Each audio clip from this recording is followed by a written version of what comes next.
Assalamualaikum warahmatullahi wabarakatuh.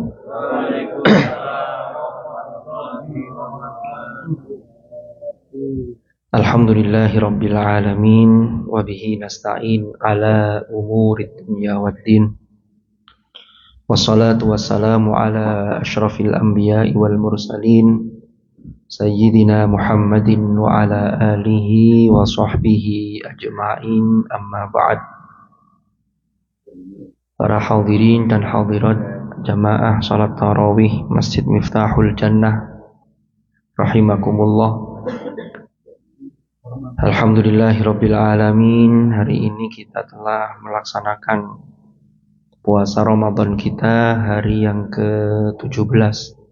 Malam ini kita memasuki malam ke-18. Mudah-mudahan Allah senantiasa berikan kekuatan pada kita, kesehatan, sehingga kita dapat melaksanakan ibadah puasa dan juga amal-amal yang lain ini dengan sebaik-baiknya. Dan mudah-mudahan apa yang sudah kita haturkan, ibadah kita, pengabdian kita dalam menjalankan perintah Allah, baik yang wajib ataupun yang sunnah, mudah-mudahan semuanya diterima oleh Allah Subhanahu wa ta'ala dan mendapatkan ridha Allah Subhanahu wa ta'ala.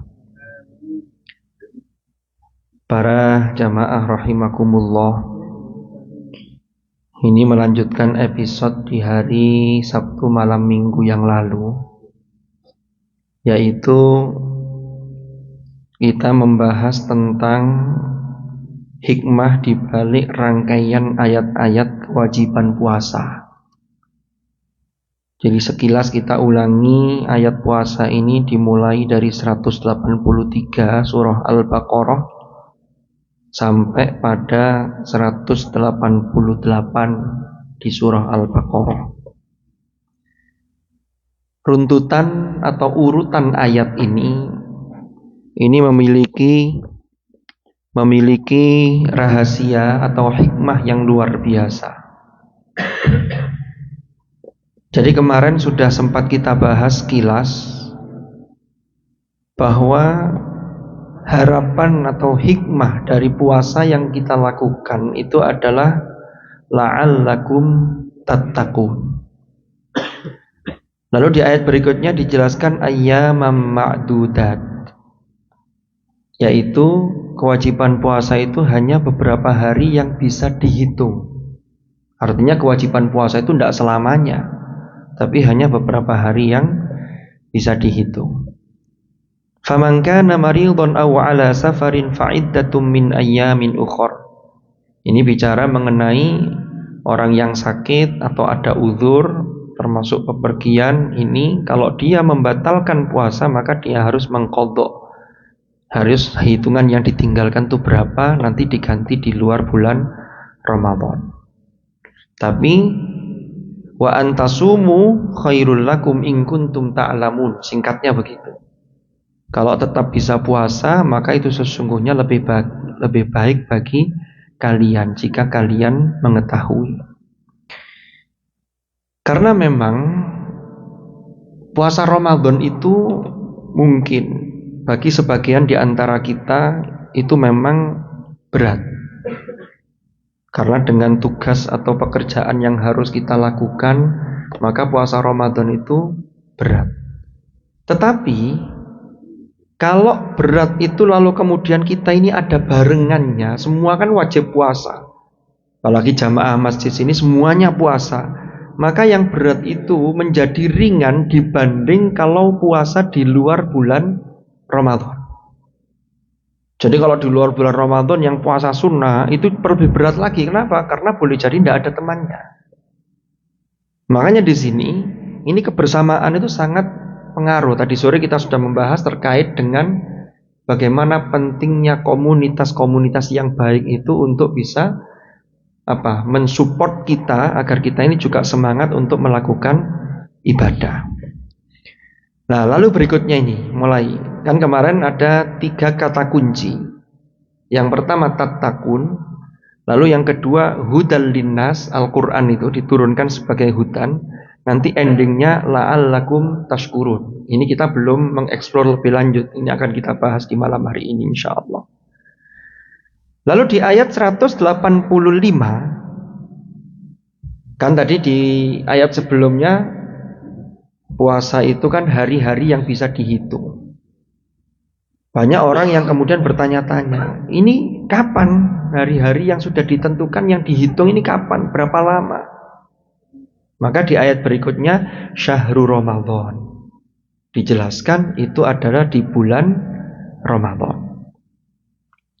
Bulan Ramadan itu langsung disifati oleh Al-Quran. Kenapa kok puasa di bulan Ramadan? Alladzi unzila fihil Quran. Yang di dalam bulan Ramadan itu diturunkan kitab suci Al-Quran. Quran itu kalamullah. Kalamullah itu sifatnya qadim, sifatnya mulia. Bulan yang di dalamnya diturunkan Al-Quran menjadi bulan yang mulia, yaitu bulan Ramadan.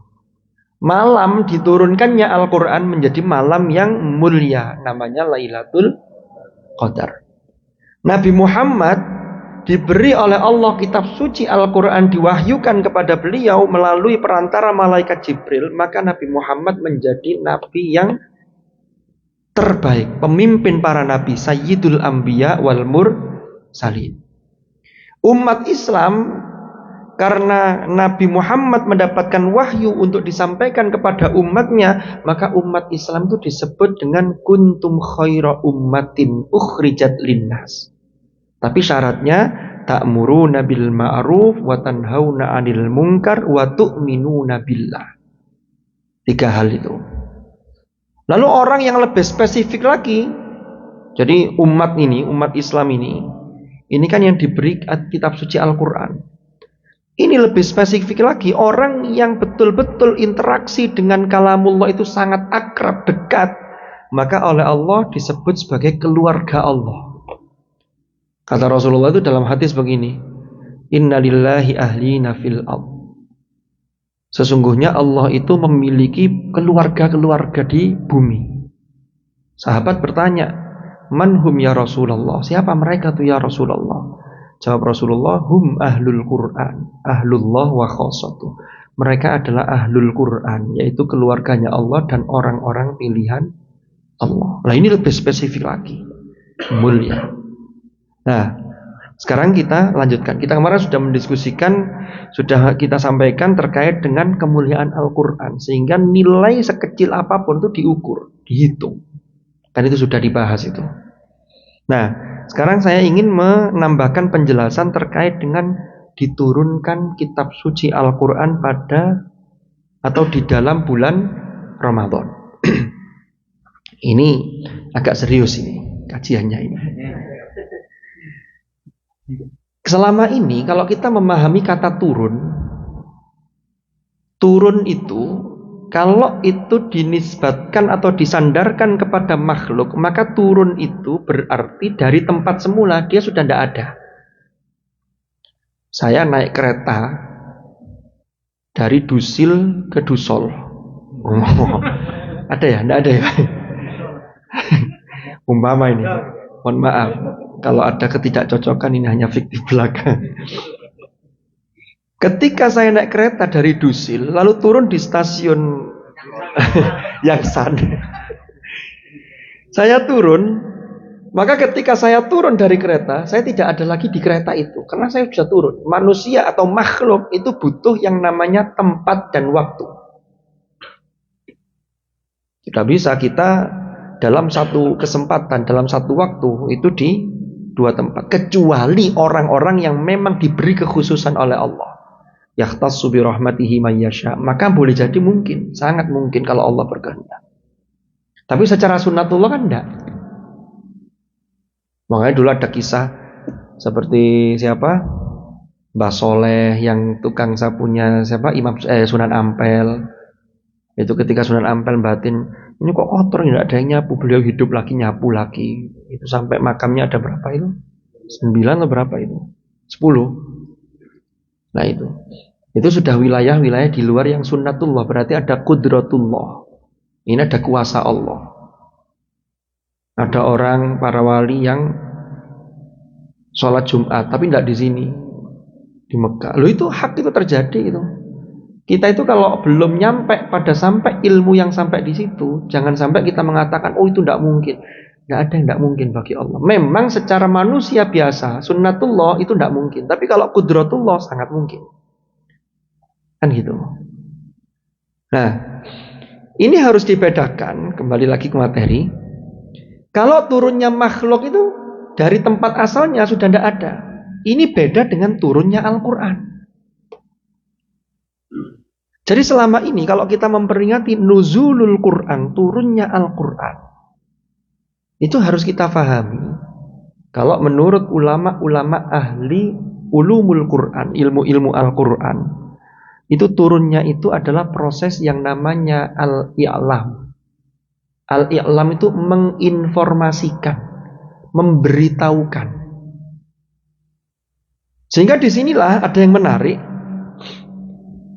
Kalau Al-Quran itu berbicara tentang turunnya Al-Quran, itu menggunakan kata kerja dua bentuk. Ada yang menggunakan anzala. Kalau anzala menurunkan. Inna anzalnahu fi lailatul qadar. Sesungguhnya kami telah menurunkan. Ada yang unzila. Kalau unzila itu namanya bentuk majhul atau bentuk pasif. Diturunkan, kan begitu. Kalau menurunkan, subjeknya disebut anzalna, kami menurunkan. Kalau unzila, diturunkan. Kenapa? Karena pelakunya, subjeknya sudah diketahui. Siapa yang menurunkan? Allah. Ini yang pertama menggunakan bentuk anzala. Yang kedua, menggunakan bentuk kata kerja nazzala yunazzilu. Nazzala yunazzilu artinya sama, menurunkan, tapi bedanya kalau dalam kata-kata bahasa Arab, kalau anzala itu biasanya digunakan untuk turun sekali. Tapi kalau nazzala itu turun berkali-kali. Bahasa Arab itu kan begitu, di otak-atik itu namanya derivasi atau istiqaq, atau yang pernah di pesantren ada namanya tasrif. Nah, Mas Nizar paham itu. Itu ada yang namanya tasrif. Wah, senyumnya tuh senyum paham. Wah, paham saya. Jadi itu sudah beda penggunaan. Nah, ini berbeda dengan ketika Allah menfirmankan di dalam Al-Quran, menceritakan diturunkannya kitab-kitab suci sebelum Al-Quran. Contoh dalam surah Ali Imran. Huwallazi anzala 'alaikal kitaba bil haqq musaddiqan lima baina yadayhi wa anzalat taurata wal injil. Itu pakai anzala. Jadi kalau bicara mengenai Taurat dan Injil, semuanya menggunakan anzala, tidak ada yang nazzala. Semuanya anzala. Bukan pakai nazzala. Kalau Al-Qur'an itu ada anzala, ada nazzala. Apa bedanya? Nah, ini mulai ngaji ilmu Al-Quran. Nah, apa-apa, ini kan momentumnya pas, ini nuzul Quran. Panjenengan nanti kalau pulang dari Korea itu bisa menyampaikan ke masyarakat. Oh ini. Sehingga orang-orang, ternyata di Korea tuh selama ini kerja sambil mondok, kan mantap itu. Amin. Jadi tidak hanya kerja, sehingga keseimbangan dunia akhirat itu betul-betul tampak. Ya. Di sini sudah mulai latihan pakai surban. Serbannya mirip sajadah. Enggak, ini guyon, mohon maaf. Jadi sudah latihan. Oke, saya lanjutkan. Jadi begini, kalau anzala bedanya dengan nazala tadi itu. Anzala itu diturunkan sekaligus dan sekali, kalau nazala berkali-kali. Sehingga yang bisa diambil intisari dari penggunaan dua kata itu, berdasarkan riwayat-riwayat dari Rasulullah Sallallahu Alaihi Wasallam dan juga penggunaan kata, penggunaan bahasa itu, maka kalau Taurat, Injil itu diturunkan langsung sekali jadi, sekali diberikan kepada Nabi Musa. Ya sudah, ini aturannya. Injil juga sama. Ketika kita ini menyatakan beriman, kan salah satu rukun iman itu. Di poin yang ketiga itu adalah beriman percaya terhadap kitab-kitab suci yang diturunkan oleh Allah. Itu termasuk kita percaya Allah menurunkan Taurat dan Injil. Tetapi kemudian yang penting kita ini sudah percaya Allah pernah menurunkan. Tapi yang ori ini yang sudah tidak terlacak. Karena itu sudah mengalami tahrif. Tahrif itu penyimpangan. Di dalamnya sudah disimpangkan oleh pengikut agama mereka. Nah, Al-Quran itu berarti ada proses anzala, ada proses nazala. Kapan itu? Ulama ulumul Quran berdasarkan riwayat itu membagi turunnya Al-Quran itu dalam 2 tahap. Ingat, turunnya ini bukan turun seperti makhluk. Jadi kalau sudah turun, di atas sudah tidak ada. Tidak, turunnya itu hanya i'lam. I'lam itu menginformasikan. Kenapa kok Allah menurunkan Al-Quran? Karena Allah itu sangat sayang kepada manusia. Sehingga dulu sudah pernah kita bahas, ini dikasih buku petunjuk. Ini loh. Biar tidak rusak. Biar selamat sampai nanti piringnya kembali dengan disertai jajan. Jadi piringnya bersih, ada tambahannya lagi kan begitu. Bonusnya. Itu ada petunjuknya, tidak asal. Jadi ada petunjuk penggunaan piring tadi itu. Nah, buktinya mana? Kalau kita lihat salah satunya ada Allah berfirman dalam surah yang disebut dengan surah Ar-Rahman. Ar-Rahman itu kan maknanya Allah yang maha pengasih, yang maha kasih sayangnya itu tanpa batas. Dan itu lintas makhluk. Termasuk yang beriman atau tidak, semuanya diberi fasilitas. Tapi karena Allah ini nanti juga sayang, ikijak nanti selamat di akhirat nanti, maka Allah turunkan Al-Quran. Makanya setelah menyampaikan firman-Nya Ar-Rahman, lanjutannya apa? Allamal Quran. Itu surat Ar-Rahman di juz 27. Ar-Rahmanu allamal Quran. Baru khalaqal insana allamahul bayan. Jadi buku petunjuknya itu diajarkan ini. Terus menciptakan manusia. Ini ada keterkaitan yang erat ini. Jadi Quran itu bukan kitab yang semata-mata sudah selesai. Enggak, ini harus dikaji, harus dipelajari. Sehingga betul-betul kita bisa mendownload hudan. Mengunduh petunjuk-petunjuk yang ada dalam Al-Quran. Nah, turun yang sekaligus itu kapan? Inilah yang proses i'lam, proses pemberitahuan, proses menginformasikan. Ini yang dari Lauh Mahfuz ke As-Sama'id Dunya di Baitul Izzah. Kita makhluk tidak bisa menjangkau ke sana. Ini wilayah keimanan. Dasarnya mana? Ayat Al-Quran dan juga riwayat dari Rasulullah. Itu sudah wilayah keimanan. Kita percaya, amantu. Amanah, kita percaya. Jadi dari Lauh Mahfuz, ayat Al-Quran menyatakan bal huwa Qur'anum Majid fi lauhim mahfuz. Itu ada dalam surah Al-Buruj. Bal huwa Qur'anum Majid fi lauhim mahfuz. La yamassuhu illal mutahharun. Mulai dari innahu laqur'anun karim. Di surah Al-Waqi'ah itu ada. Ya. Jadi yang ada di Lauh Mahfuz itu kita tidak bisa mengakses ke sana. Itulah kalamullah yang oleh para ulama disebut ini kalam nafsi. Jadi kalam nafsi itu di sisi Allah yang kita tidak bisa mengakses ke sana karena kita tidak bisa menembus ke sana. Makhluk itu kan sangat penuh keterbatasan. Ya. Makhluk penuh keterbatasan. Kita ini melihat sesuatu ciptaan Allah yang besar saja itu tidak kuat. Matahari itu kan ciptaan yang besar. Kita paksakan untuk melihat di siang hari apalagi tidak kuat mata kita. Karena ini ada keterbatasan. Lah Allah itu saking dekatnya. Ya, walaqad khalaqnal insan wa na'lamu ma tuwaswisu bihi nafsuhu wa nahnu aqrabu ilaihi min hablil warid. Allah itu lebih dekat dibanding urat nadi yang di leher ini. Jadi Allah itu selalu membersamai kita. Wa huwa ma'akum aina ma kuntum, dimanapun kalian berada. Cuman manusia yang sering menjauh. Sehingga jadinya gayung tidak bersambut. Jadinya bertepuk sebelah tangan. Menjauhnya dengan apa? Tidak mau taat. Tapi kalau hamba itu mau mendekat, itu dalam hadis disampaikan oleh Rasulullah, Kalau seorang hamba itu mendekat kepada Tuhannya, satu langkah, itu Allah mendekat lebih dari satu langkah, dua langkah. Satu hasta, dua hasta. Jadi bandingannya itu begitu. Itu saking cintanya Allah terhadap makhluknya yang namanya manusia. Karena manusia ini grand desainnya. Manusia itu lengkap. Softwarenya ada, hardwarenya ada, tinggal nanti jalannya seperti apa, diberi anugerah hati sama pikiran, akal budi. Ya, akal Pak Budi, mohon maaf nggak pakai Pak tadi. Akal Pak Budi. Oh iya. Itu kemudian dimintai pertanggungjawaban. Kalau malaikat itu tugasnya hanya ini aja, disuruh taat, sudah taat sesuai perintah.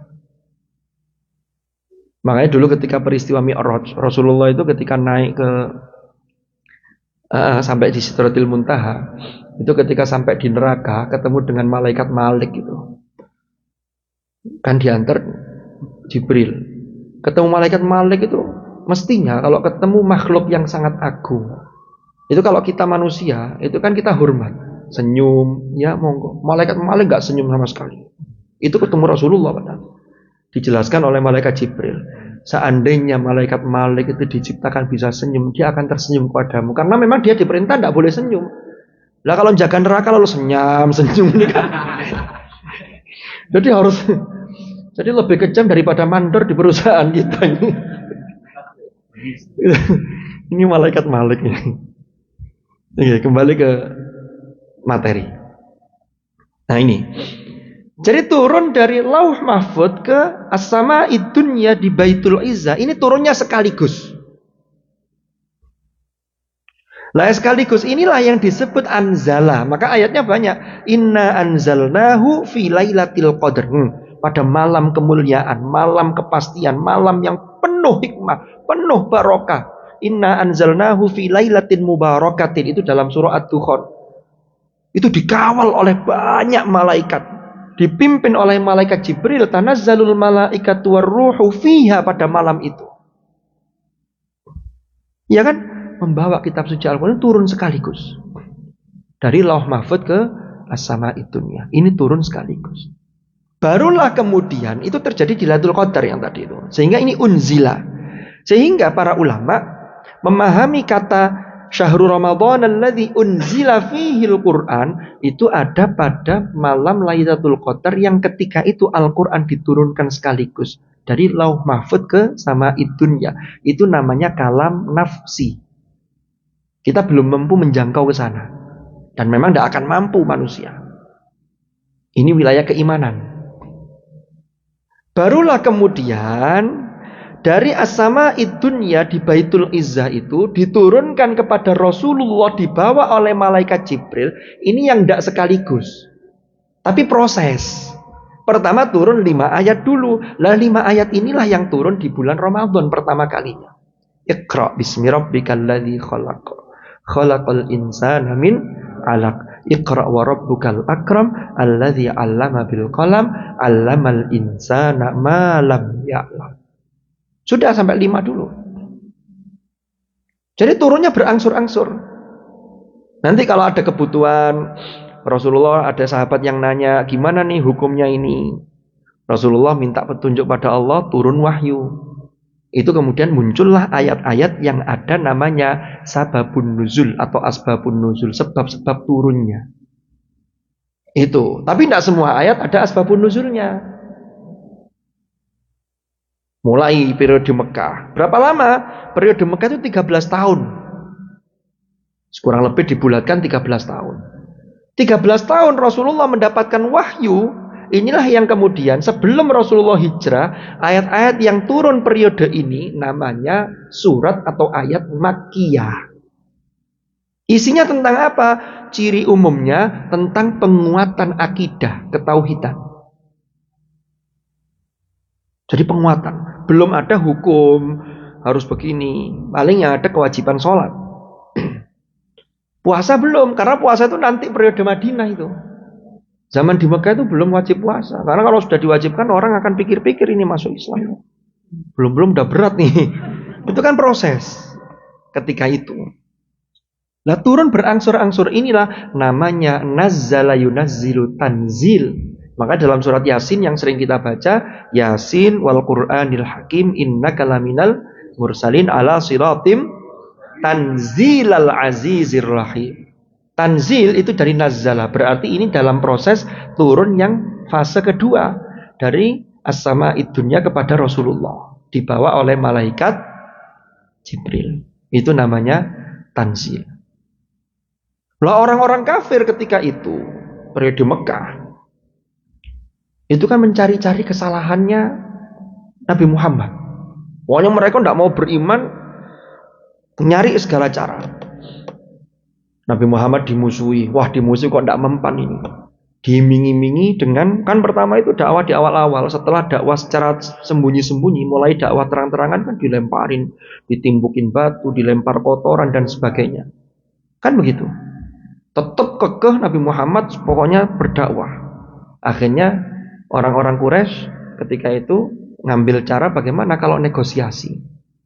Sudah gini Muhammad, kamu berhenti dari dakwah agamamu, semua harta kita penuhi. Gadis tercantik di Quraisy ini terserah kamu mau berapa engkau nikahi. Muhammad tetap tidak mau. Wah, kok nggak bisa ini. Langkah berikutnya, wah kalau gini caranya, coba negosiasi dalam hal lain. Apa itu? Gini Muhammad, mau nggak kita ini bekerja sama? Apa itu? 1 tahun kami masuk agamamu, menyembah Tuhanmu. Tapi nanti tahun depan kamu gantian ikut kami, nyembah berhala. Oh, nggak bisa. Turun surat Qul ya ayyuhal kafirun. Kan begitu. Sehingga toleransi dalam kondisi, dalam akidah, itu nggak bisa. Bareng-bareng itu nggak bisa. Ibadah bareng-bareng nggak bisa. Tapi kalau saling menghormati dalam pelaksanaannya harus. Kan begitu. Tapi kalau kemudian bikin jadi satu gereja ya masjid, lalu di situ apa? Nah, ini nggak cocok kalau begitu. Ini nggak mempan juga. Akhirnya apa namanya? Bikin cara yang berikutnya. Akhirnya diboikot. Sudah. Pokoknya Bani Hashim, Nabi Muhammad dan sampai ke atas sampai Bani Hashim itu diboikot. Diboikot. Nggak boleh nerima ini. Pokoknya diboikot lah. Tetap kuat. Sampai akhirnya orang-orang kuat yang melindungi Rasulullah Sallallahu Alaihi Wasallam, di antaranya berpengaruh Sayyidah Khadijah yang kaya raya istri beliau, yang hartanya itu untuk dakwah. Abu Bakar yang juga kaya, sahabat-sahabat itu dulu kaya. Jadi kalau ada ajaran yang mengatakan kita itu hidup tidak perlu kaya, yang penting itu sesungguhnya perlu diluruskan. Umat Islam itu kalau bisa itu harus kaya. Kenapa? Karena dengan kaya itu kita bisa lebih banyak untuk melakukan kebaikan. Abdurrahman bin Auf, Utsman ibnu Affan itu konglomerat itu. Utsman bin Affan itu kan diceritakan yang membeli sumur orang Yahudi itu di Madinah, nggak ada air, hanya satu-satunya sumurnya orang Yahudi itu. Mereka menarik harga yang mahal ketika orang-orang Islam ngambil air dari situ. Akhirnya ditawarlah oleh Utsman. Utsman ini cerdas. Akhirnya dibeli tapi 1 hari aja gantian. Saya tidak beli terus kok. Kamu tetap pakai yang sehari. Saya beli sehari. Mahal banget tapi. Itu kalau dirupiahkan entah berapa M. Akhirnya dibelilah sumur itu. Nah pas harinya Utsman, umat Islam kadang ngambil air buat tandon, dibawa. Akhirnya orang Yahudi itu merasa rugi. Waduh, pas hari saya kok sepi, nggak ada yang ngambil ke saya. Karena Utsman membebaskan, ambil banyak sebanyak-banyaknya, tidak perlu bayar. Itu dia infakkan untuk kepentingan agama. Akhirnya orang Yahudi, ya udah gini aja deh. Kalau gini caranya udah beli semua aja. Akhirnya dibelilah oleh Utsman dengan harga yang cukup mahal. Akhirnya terbeli oleh Utsman dan itu untuk kesejahteraan umat Islam sampai kemudian bisa mengaliri kebun-kebun kurma, bisa perluasan sampai hari ini itu wakaf sumurnya Utsman itu masih terpakai dan sekarang sudah berkembang menjadi hotel, menjadi tempat-tempat penginapan jamaah haji dan umroh. Itu dananya tetap bisa dikelola untuk kemaslahatan umat. Itu gara-gara sedekah yang jariyah yang terus mengalir, berkembang. Abu Bakar luar biasa, walaupun tidak sekaya Utsman, tidak sekaya Abu Talha atau Abdurrahman bin Auf, tapi luar biasa. Bahkan Abu Bakar itu semua diberikan kepada Rasulullah untuk perjuangan dakwah Islam. Lalu ditanya oleh Rasulullah, terus sampean opo? Cukup bagiku Allah dan Rasulnya. Itu luar biasa. Makanya keimanan Abu Bakar itu, kata Rasulullah, Begini, lawuzina imanu Abi Bakrin bihadhil ummah la rojahaha. Seandainya imannya Abu Bakar itu ditimbang, ditakar dengan imannya umat Islam semuanya, itu Abu Bakar tetap lebih unggul. Itu saking luar biasa. Makanya itu sahabat yang disebut dalam Al-Quran ilhuma fil ghar, kecintaannya kepada Rasulullah sampai mendampingi Rasulullah ketika hijrah, lalu mampir sembunyi di Gua Thur. Ditutuplah semua lubang-lubang itu, termasuk ada kalajengking, sampai kalajengking atau ular itu menyengat beliau. Beliau menahan rasa sakit. Karena kenapa? Beliau tidak mau bergerak dan menahan itu. Karena takut Rasulullah terbangun yang sedang tertidur di pangkuan beliau. Hingga akhirnya air matanya menetes dan Rasulullah terbangun. Rasulullah mengatakan, la tahzan innallaha ma'ana. Jangan bersedih, Allah bersama kita. Itu saking perjuangannya seorang Abu Bakar yang imannya luar biasa. Oke, kita lanjutkan. Jadi nazzala yunazzilu tanzil itu turunnya bertahap. Lah orang-orang kafir itu nyari kelemahan. Akhirnya mereka protes tuh, diabadikan dalam surah Al-Furqan di awal juz 19. Wa qala alladziina kafaruu laula nuzzila 'alaihil qur'anu jumlatan wahidah kadzalika linutsabbita bihi fu'adaka wa rattalnaahu tartila. Mohon maaf. Jadi bacanya agak kencang biar ada alasan untuk minum. Ya.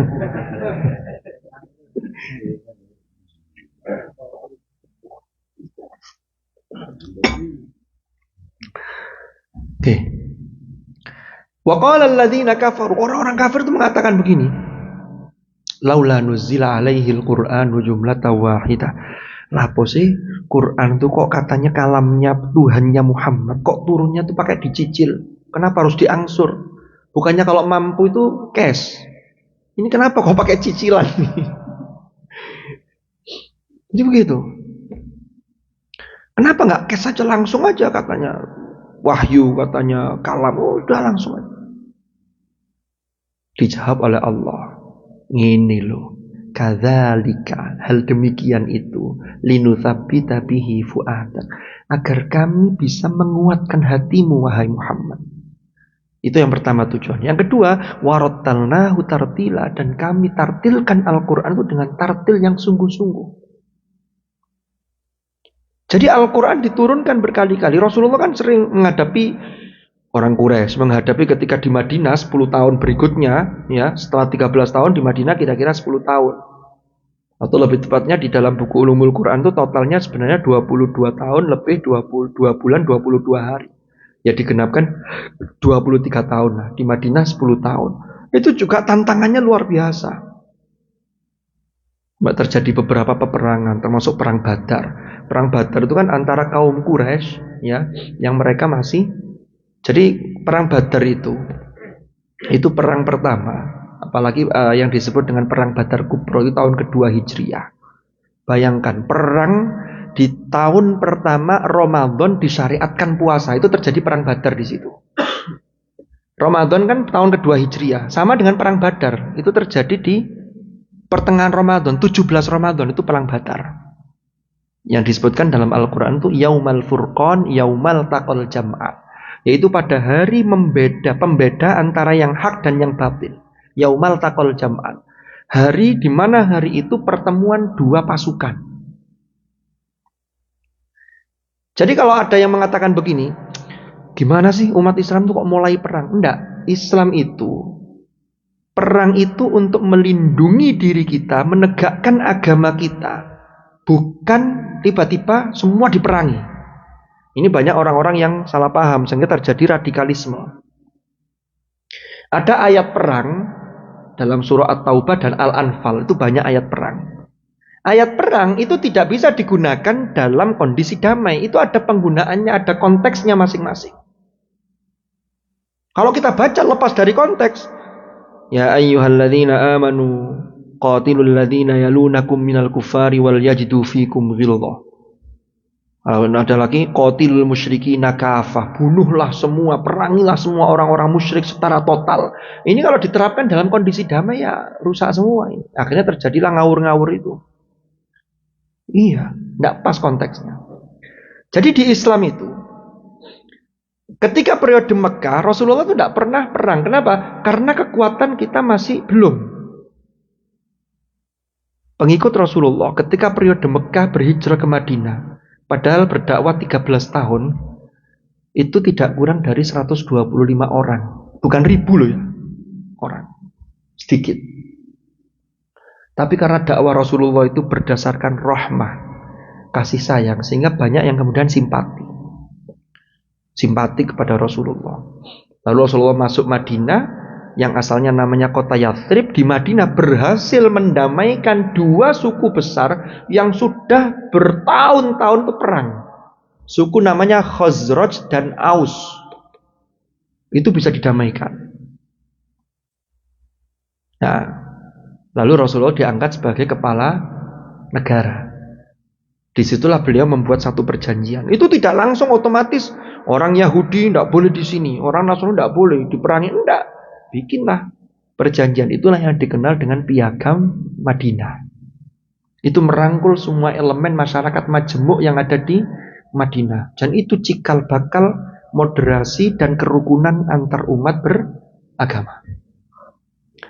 Tahun kedua Hijriah ada informasi pasukan dagang dari Quraisy yang musyrik-musyrik itu melakukan perjalanan dari Syam mau kembali ke Mekah. Umat Islam mendengar informasi itu. Ini pasukan dagang dipimpin oleh Abu Sufyan, termasuk yang ikut di dalamnya termasuk Amr bin Hisham atau yang dikenal dengan Abu Jahal. Abu Jahal itu bapaknya kebodohan. Itu karena dia sangat rasionalis, tidak mau menerima sesuatu yang sifatnya iman, jadi tidak mau. Pokoknya rasional sudah. Jadi bodoh di situ bukan bodoh tidak terbelakang secara mental, bukan. Ini bodohnya itu karena perilakunya itu. Dia sangat memusuhi Rasulullah.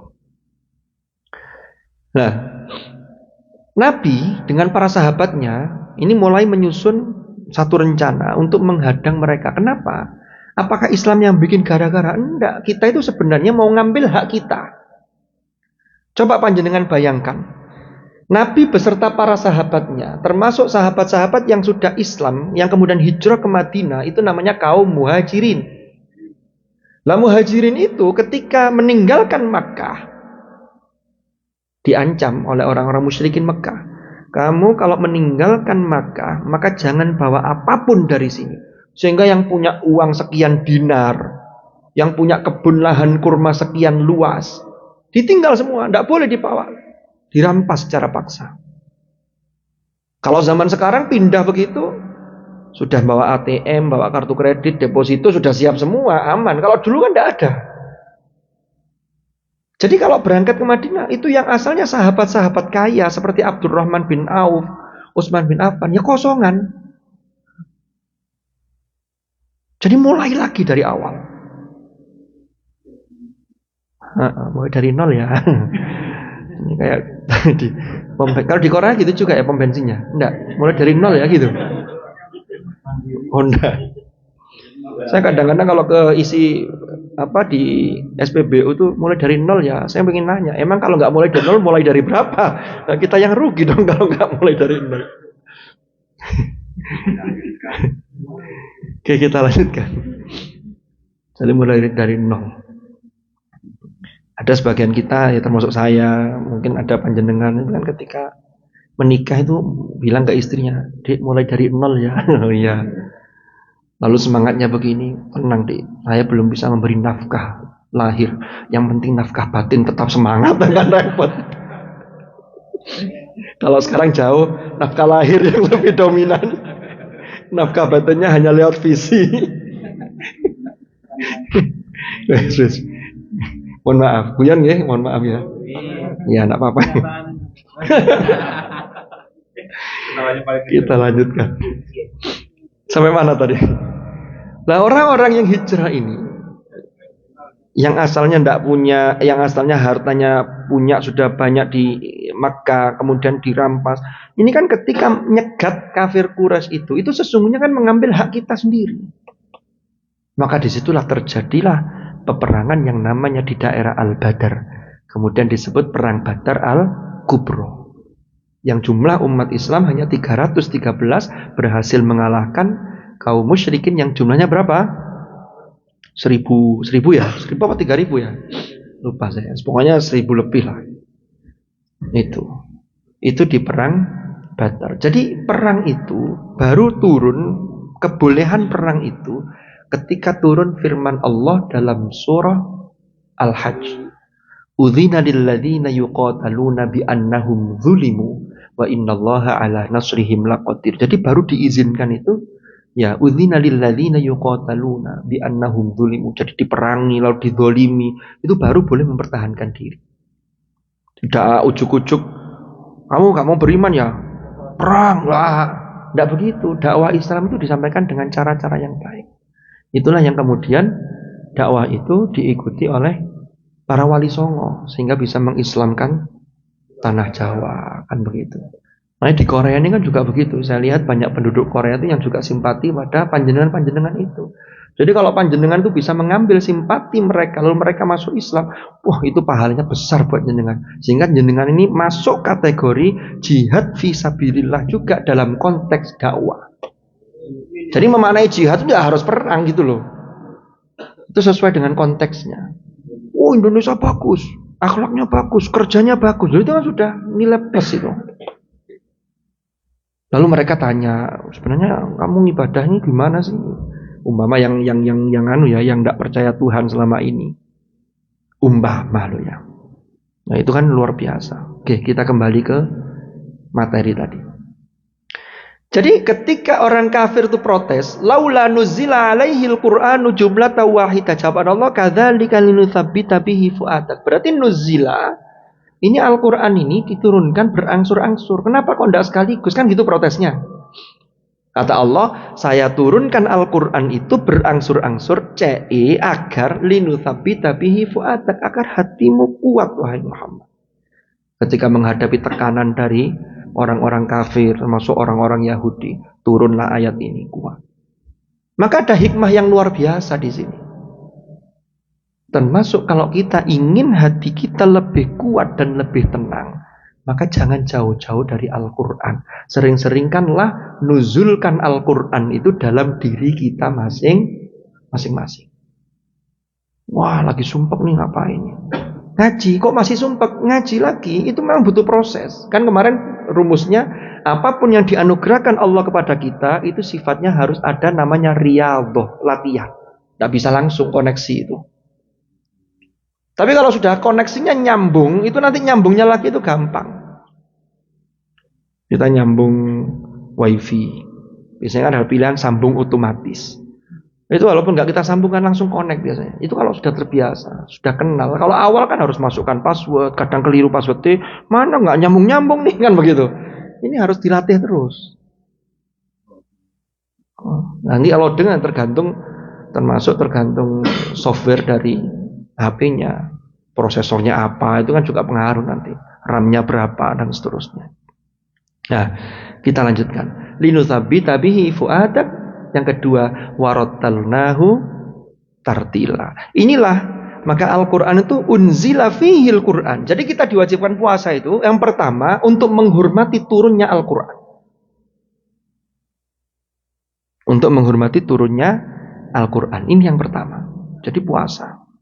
Lah puasa itu kan punya tujuan tatakun. Kalau sudah tatakun, kalau itu tercapai insya Allah, maka disitulah kita bisa mengambil Al-Quran sebagai hudan linnas. Kan begitu lanjutannya. Jadi ada dua. Yang pertama untuk penghormatan. Yang kedua untuk mengasah diri kita, membersihkan jiwa kita, agar petunjuk Quran itu masuk ke dalam diri kita. Orang yang petunjuk Quran itu masuk, itu dikasih tahu kebaikan. Itu kata kuncinya alladzina yastami'unal qaul, orang yang mendengarkan perkataan termasuk kalamullah. Fayattabi'una ahsana, maka ada langkah konkret untuk mengikuti yang terbaik. Tapi kalau belum masuk dirungokno, oh ya wis tahu. Oh ya wis tahu. Tapi tidak ada tindakan lebih lanjut. Tidak ada TL. Tidak di TL. Selesai sebagai wawasan saja. Oh ya wis ngerti. Lah kalau wis ngerti, itu baru masuk pada konteks hidayatuddin, yaitu hidayah agama. Belum masuk pada hidayatut taufik. Ya kan? Wa Apa lisairi ila sabilin najah wal khair. Itu langkah berikutnya. Lalu kaitannya apa dengan hudal linnas wa bayyinatin minal huda wal furqan dan la'allakum tashkurun sampai wa idza sa'alaka ibadi. Ini kayaknya sudah tidak memungkinkan waktunya. Masih lanjut apa sudah? Lanjut. Sudah berapa lama Mas Nizar? Oh belum, 15 menit lagi. 1 jam lah. Kita lanjutkan. Jadi tujuan yang kedua, harapannya dengan puasa yang telah diwajibkan oleh Allah lalu kita lakukan, dan puasa itu tidak bisa berdiri sendiri, itu harus disupport dari banyak hal. Puasa itu kan kalau secara syariat kan kita ini menahan dari sesuatu yang membatalkan. Yang membatalkan itu apa? Yaitu terkait dengan perut dan bawahnya perut. Dan begitu, yang depan, bawahnya perut. Nah, lalu kemudian kalau ada orang yang puasa, tapi perilakunya masih tidak baik, perilakunya maksiat, tapi dia puasa. Itulah yang dalam hadis dikatakan begini. Rasulullah dawuh, "Man lam yada' qaulaz zur wal 'amala bihi, falaisa lillahi hajatun fi an yada'a ta'amahu wa syarabahu." Jadi nek ada orang yang tidak mau meninggalkan qaulaz zur, perkataan yang buruk, bohong, dusta, perkataan yang elek-elek lah, wal amala bihi, dan juga melakukan perbuatan yang buruk itu tidak ditinggalkan, maka sesungguhnya Allah tidak butuh. Walaupun dia ini puasa, menahan lapar, menahan haus sampai maghrib, itu Allah tidak butuh. Inilah kemudian muncullah kategorisasi. Ada orang yang puasanya itu hanya puasa jasmaninya, tapi rohaninya tidak puasa. Secara hukum fikih sudah gugur kewajiban, tapi dia belum bisa memaknai puasa. Kalau begini caranya, maka akan sulit untuk mencapai la'allakum tattaqun. Jadi la'allakum tattaqun itu banyak hal. Diperintah qiyamul Ramadan. Hadisnya ada, man shoma ramadhana imanan wahtisaban ghufira lahu ma taqaddama min dzambi. Yang satunya lagi matannya atau teks hadisnya, man qoma ramadhana imanan wahtisaban ghufira lahu ma taqaddama min dzambi. Melakukan qiyamul Ramadan, salat tarawih berjamaah. Itu tidak semua orang dianugerahi punya kekuatan bisa mau menghadiri dan mengikuti. Banyak yang kemudian, aduh, enggak, udah kerja seharian. Ya kan begitu kan capek. Makanya sambil ngaji sambil tidur tidak apa-apa, tapi niatnya kan sudah niat ngaji. Ya, nggak apa-apa tidur, nanti kan bisa dilihat siaran ulangnya di streamingnya kan. Akhirnya besok kalau ngaji tidur semua. Ustadz, ini sesuai saran dari enggak salah, betul ya. Luar biasa. Tapi kadang-kadang tuh tidur sambil ngaji itu kadang loh ya, itu nilai tidur itu lebih berkualitas dibanding tidur. Kadang ada tidur yang terlentang, tidur beneran tuh bangun masih pegel-pegel karena tidur sebentar di sini dingklo, pelangi itu sudah seger itu bisa. Itu namanya tidur yang barokah itu. Jadi barokah itu tidak hanya ada di Kimhe, tapi di sini pindah. Kalau sana masjidnya, sini Miftahul Jannah al Barokah. Barokai, masjid yang barokai lah. Oke, kita lanjutkan. Saya mana tadi? Bukan. Coba sini. Saya mana Mas Bisa? Man qoma Ramadan. Jadi puasa itu tidak bisa berdiri sendiri, disupport dengan ibadah yang lain. Qiyamul Ramadan, habis tarawih, lalu kemudian ngaji begini. Ini juga dalam rangka bagaimana kita ini mengunduh petunjuk Al-Quran, memfungsikan Al-Quran sebagai hudan. Jadi Quran itu dibaca tok itu sudah berpahala. Kalau kemudian dikaji, didalami, kita mengikuti majelis-majelis ilmu, majelis taklim, itu juga termasuk dalam konteks menikmati hidangan Allah di muka bumi. Itu yang kemarin sempat kita singgung hadis Nabi, inna hadzal qur'ana ma'dubatullah fil ard fata'allamu min ma'dubatihi mastata'tum. Kan begitu. Kita lanjutkan. Nah ini hudal linnas wa bayyinatin minal huda wal furqan. Jadi Al-Quran yang pertama ini sebagai diturunkan di bulan Ramadan ini bagi manusia itu sebagai hudal linnas. Lalu yang kedua, wabayyinatim minal huda, dan penjelasan-penjelasan mengenai petunjuk itu. Jadi di Al-Quran itu ada hal-hal yang terperinci, tapi banyak yang global. Yang masih global itu nanti akan juga dijelaskan dalam sabda Rasulullah. Contoh saja contoh. Kalau kita, makanya sumber hukum Islam kan ada Al-Quran, ada Al-Hadis, ada Al-Ijma' dan Al-Qiyas. Kalau hanya Al-Quran saja, panjenengan tidak akan menemui sholat zuhur itu 4 rakaat, asar 4 rakaat, maghrib 3 rakaat. Itu tidak ada. Secara rinci tidak ada. Adanya di mana? Rasulullah mencontohkan. Lalu Rasulullah bersabda, "Shallu kama ra'aitumuni usolli." Kalian sholat seperti kalian melihat aku sholat. Oh, Rasulullah begini sholatnya. Sehingga kita tahu ada jumlah rakaat dan dijelaskan dalam hadis yang lain. Jadi saling terkait. Wa ma atakumur rasulu fakhudhuhu wa ma nahakum anhu fantahu. Apa-apa yang dibawa oleh Rasulullah disampaikan kepada kalian, maka ambillah. Apa-apa yang dilarang oleh Rasulullah, maka jauhilah. Kan begitu. Ini ada dalam surah Al-Hasyr tadi itu. Wa bayyinatim minal huda. Jadi petunjuk Allah, al-huda, hidayah, itu diperjelas. Makanya ada rincian-rincian hukum, ada perintah puasa, ada perintah zakat, kan begitu, ada perintah infak sodako, ada perintah sholat, ada perintah qiyamul lail dan seterusnya. Itu termasuk wabayyinatim minal huda wal furqan. Wal furqan itu apa? Membedakan antara yang hak dan yang batil. Itu Al-Quran. Lanjutannya, kalau ini penjelasan teknis, faman syahida minkumus syahra falyasum. Barang siapa yang menangi bulan Ramadan, ya masuk bulan Ramadan, maka dia wajib puasa. Lagi-lagi wa man kana maridun aw ala safarin fa iddatum min ayyamin ukhra. Jadi kalau yang tidak mampu puasa karena ada uzur, ya harus diganti di hari yang lain di luar bulan Ramadan. Yuridullahu bikumul yusra wa la yuridu bikumul usra. Sesungguhnya Allah itu menginginkan bagi kalian itu kemudahan dan tidak menginginkan kesulitan.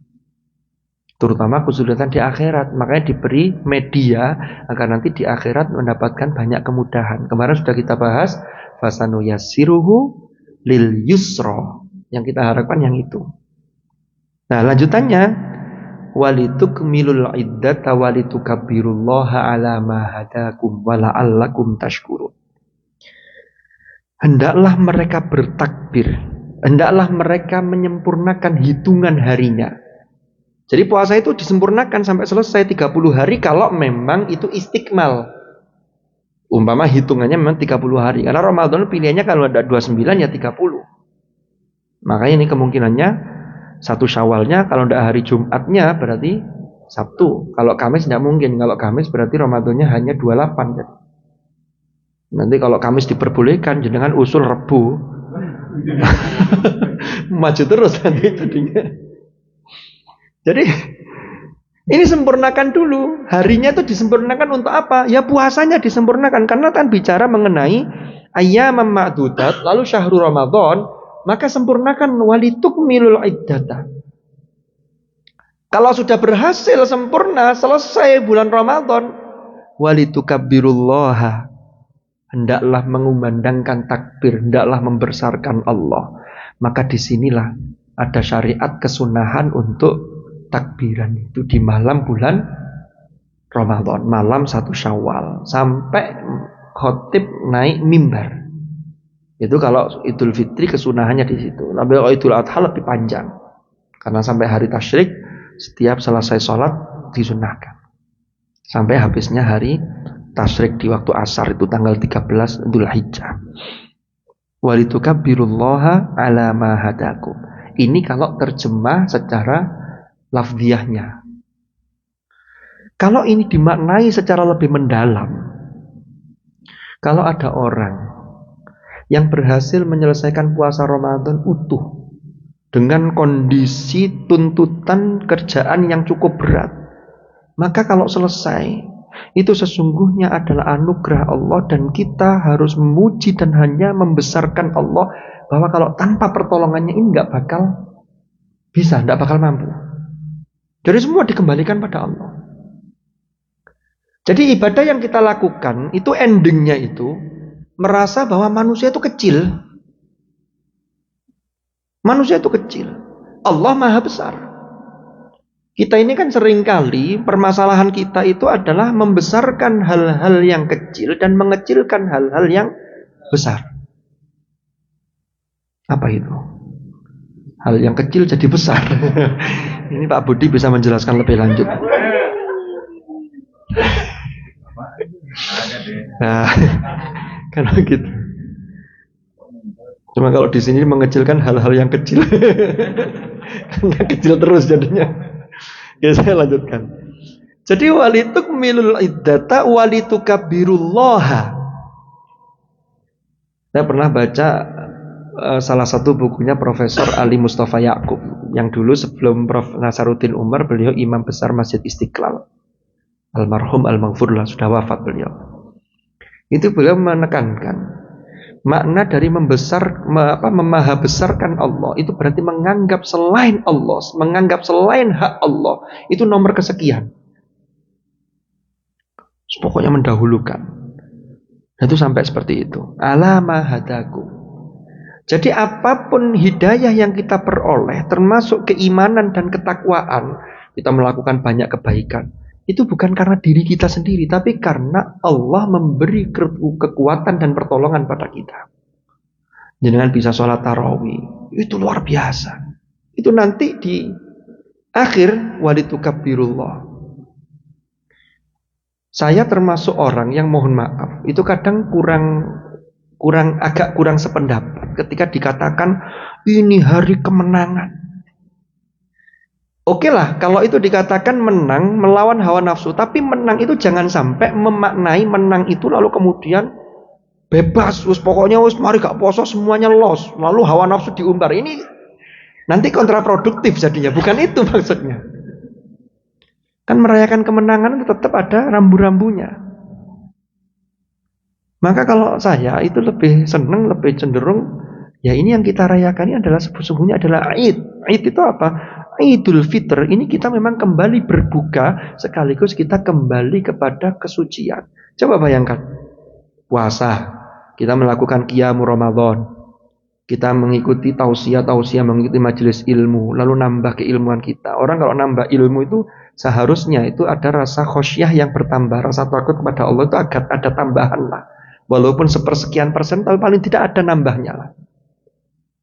Lalu kemudian diakhiri nanti sebelum khatib naik mimbar, kita sudah harus menunaikan zakatul fitr. Ada zakat fitrah yang harus kita tunaikan.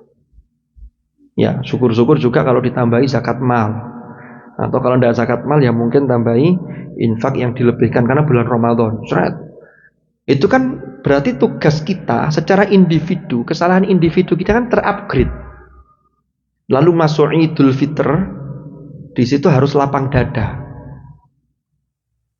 Rasulullah pernah menasihati sahabat Uqbah, ya Uqbah ala ukhbiruka bi afdali akhlaqi ahli dunya wal akhirah, ahli dunya wal akhirah. Ahli samawat apa ahli dunya? Ya Uqbah, mau enggak kamu aku tunjukkan akhlak yang paling mulia bagi penduduk dunia, bagi penduduk bumi dan langit insyaallah kalau saya tidak salah, nanti coba kita cek lagi. Nah itu kan ternyata termasuk di situ memaafkan, menyambung silaturahim, lalu tidak punya rasa dendam, itu kan berat itu. Lalu memaafkan, berarti kan setelah kesalehan individu di-upgrade, kesalehan sosialnya terupgrade. Zakat, memberikan kepada yang membutuhkan, memberikan kepada orang lain, membantu, itu kan dalam rangka kesalehan pribadi kita, individu ini menyebar menjadi kesalehan sosial. Lalu ditutup dengan saling memaafkan. Itu kan indah sekali itu. Makanya doanya ja'alanallahu wa iyyakum minal aidin wal faizin.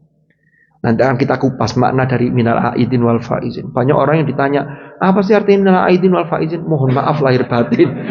Padahal itu sebenarnya digandengkan aja, makna aslinya bukan itu.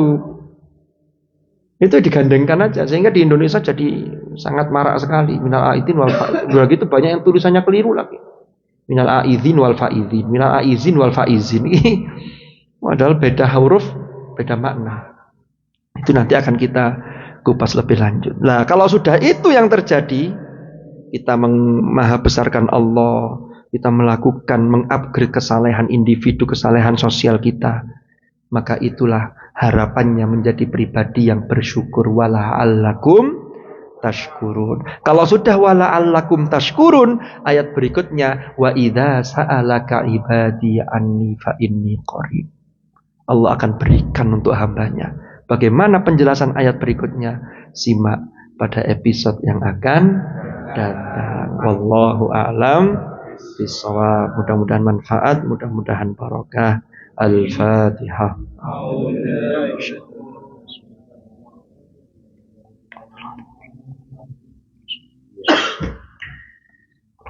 Bismillahirrahmanirrahim. Alhamdulillahirabbil alamin. Allahumma anfa'na ma 'allamtana wa 'allimna ma yanfa'una warzuqna 'ilman nafi'a. Allahumma ya Allah ij'al ijtima'ana hadza ijtima'an marhuma wa tafarruqana min ba'dihi tafarruqan ma'suma wa la taj'al ma'ana wa fina shaqiyyan wa la mahruma bi rahmatika ya arhamar rahimin. Wa sallallahu ala sayyidina Muhammadin walhamdulillahi rabbil alamin. Al-Fatihah.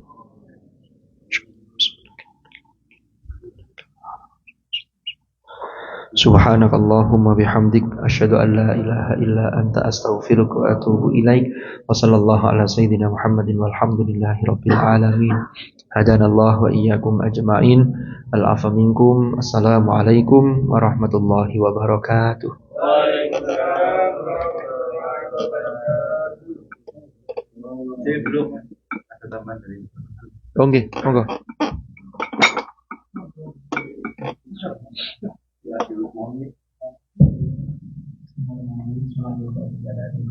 Waalaikumsalam warahmatullahi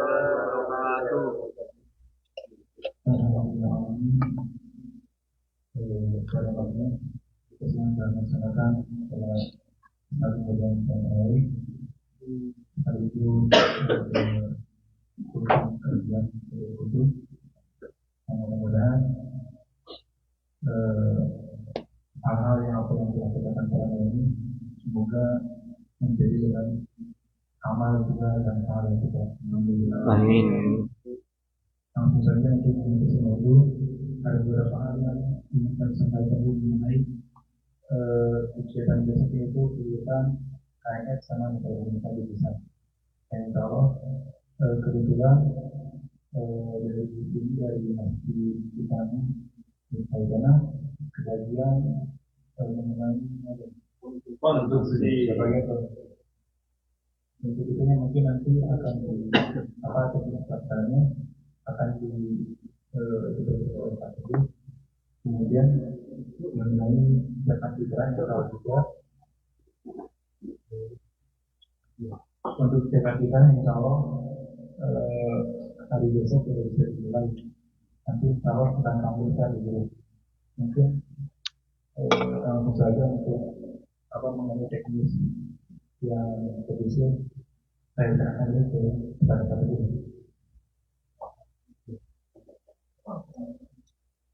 Assalamualaikum warahmatullahi wabarakatuh. Waalaikumsalam warahmatullahi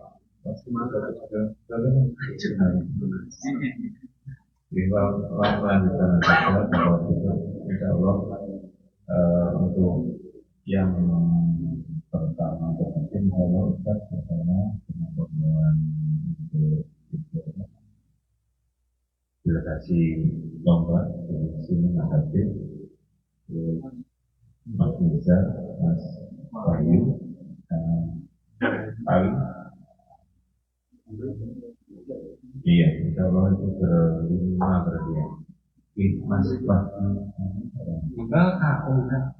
Siapa lagi? Siapa lagi? Siap banget. Oh iya, siap. Terus yang kedua itu ucapan terima kasih pada semua, pada sahabat semua untuk untuk atas supportnya untuk kita dipercaya untuk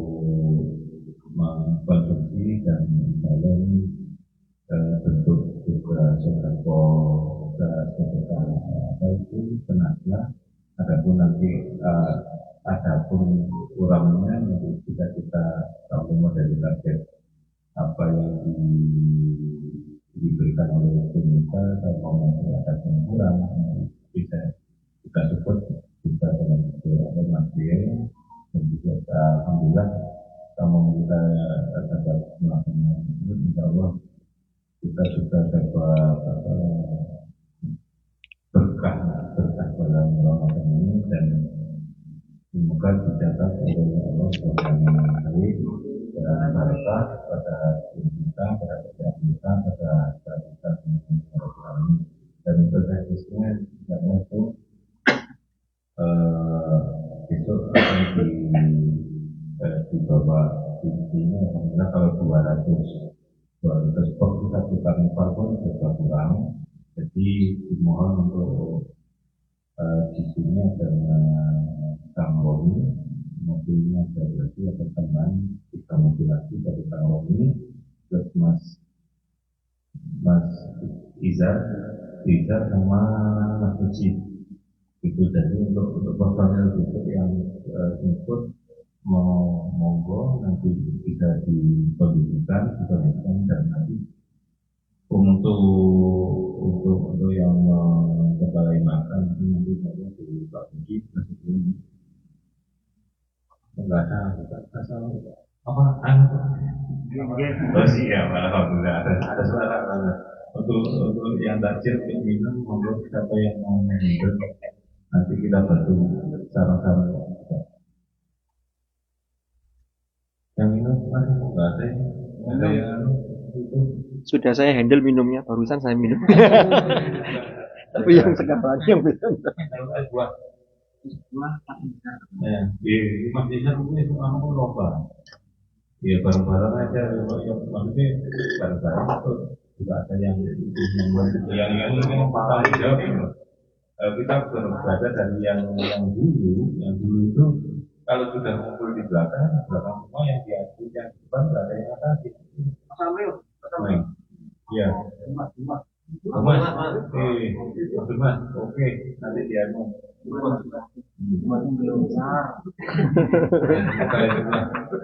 Silakan pada Mas Amri. Alhamdulillah nanti kita support bareng-bareng. Habis ini kita masih terus persiapan. Insya Allah nanti malam berkata kita buat rendang.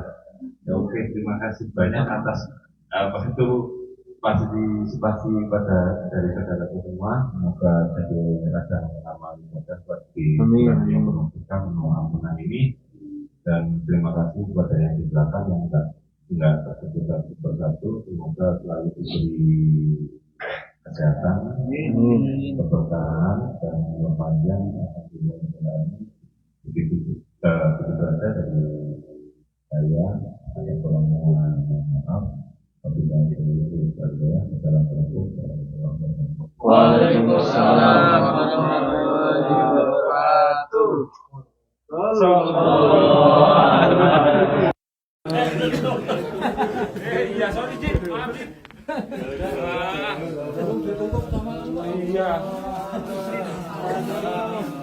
Sallallahu alaihi wasallam, sallallahu ala Muhammad, sallallahu alaihi wasallam, sallallahu ala Muhammad, sallallahu alaihi wasallam, sallallahu ala Muhammad, sallallahu alaihi wasallam, sallallahu ala Muhammad, sallallahu alaihi wasallam, sallallahu ala Muhammad, sallallahu alaihi wasallam, sallallahu ala Muhammad, sallallahu alaihi wasallam, sallallahu ala Muhammad, sallallahu alaihi wasallam, sallallahu ala Muhammad. Ya Rabbi sholli wa sallim ala Nabi Muhammad. Rabbi sholli alaihi